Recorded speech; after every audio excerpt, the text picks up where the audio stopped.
দয়ালপাড়ার press মিটে বিশেষ রূপে উপস্থিত Dayalpara village chairman Rajib Debbarma, block vice president Nityananda Debbarma, block secretary Sanjit Debbarma, আর এখানে সবচেয়ে বড় ইম্পর্টেন্ট দুই ব্যক্তিত্ব, আমার এক পাশে বুধিরাম দেববর্মা আর আরেক পাশে ক্ষিতীশ দেববর্মা। তো আমি আজকে যে প্রেস মিটের যে নিম্নলিখিত উদ্দেশ্যগুলি আমি আপনাদেরকে একের পর এক শোনাচ্ছি। দেখুন, আপনারা মিডিয়া জগতের মানুষ, জীবনে পলিটিক্স সবচেয়ে বেশি জরুরি নয়। আপনারা সব জায়গার খবর রাখেন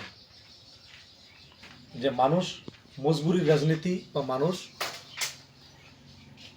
বিপদে পড়লে বিপদে পাশে না দাঁড়িয়ে রাজনীতি করার চেষ্টা করে। দুঃখের সঙ্গে বলতে হয় একটা বিষয় যে পলিটিক্সই সবচেয়ে বড় কথা না। শামসুল হক সাহেব মারা গেছে 2 ঘন্টাও পার হয়নি, রাজনীতি শুরু হয়ে গেছে। কে ইলেকশনে দাঁড়াবে, কোন পার্টি জিতবে না জিতবে, এটা অত্যন্ত দুঃখজনক বিষয়।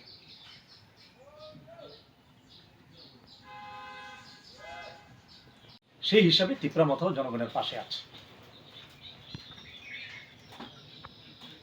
আমাদের কয়েকদিন আগে, সপ্তাহখানেক আগে পার্টির প্ল্যানারি সেশন হয়েছে খুমলুনে।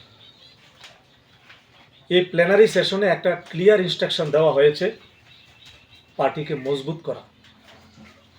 আমরা সেই দিশায় কাজ করি এবং করব।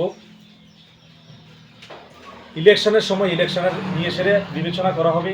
Election during the election time, ওই সময় আমরা সেটা নিয়ে আলোচনা করব। কিন্তু কারো ডেড বডির উপর আমরা রাজনীতি করতে বিন্দুমাত্র আমরা তিপ্রামথা পছন্দ করে না। জনগণের সঙ্গে থাকাই, সেটাই তিপ্রামথা পছন্দ করে। তিপ্রামথা সেই প্রিন্সিপালের উপরই প্রতিষ্ঠিত হয়েছে। দেখুন, ইলেকশনে ভারতীয় জনতা পার্টির জয় হয়েছে। এখানে প্রধান বিরোধী দল আমাদের তিপ্রামথা।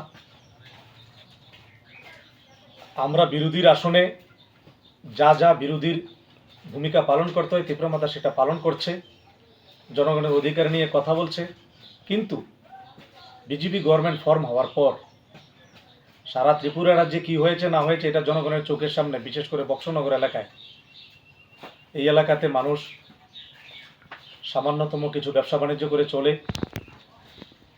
যেভাবে নিরীহ মানুষের উপর চাঁদাবাজ, যেভাবে তুল্যবাজ, যেভাবে হামলা, হুজ্জতি, ব্যক্তিগত আক্রমণ, ধমকি হুমকি, বিশেষ করে এই এলাকার বিজিত প্রার্থীর নেতৃত্বে, বিজেপির বিজিত প্রার্থীর নেতৃত্বে এগুলি সংগঠিত হয়েছে, সেটা বক্সনগরের মানুষ অত্যন্ত ধিক্কারের চোখে দেখে। সময়ের সাপেক্ষে ইলেকশন টাইম তিপ্রামথার হাইকমান্ড থেকে যে ডিসিশন আসবে, তখন আমরা বলতে পারবো যে আমাদের পার্টির স্ট্যান্ড কি হবে এই বাই ইলেকশন।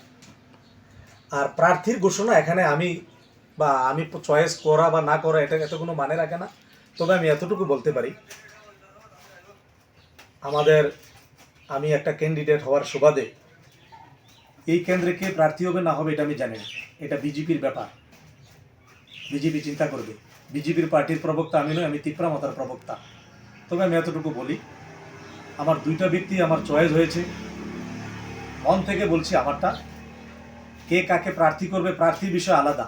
তবে আপনি বলছেন যে পছন্দের ব্যক্তি, আমি যখন ইলেকশন করি তখন সে হোক বিজেপি, হোক সিপিএম, হোক কংগ্রেস, কিন্তু সর্বোপরি সমাজ।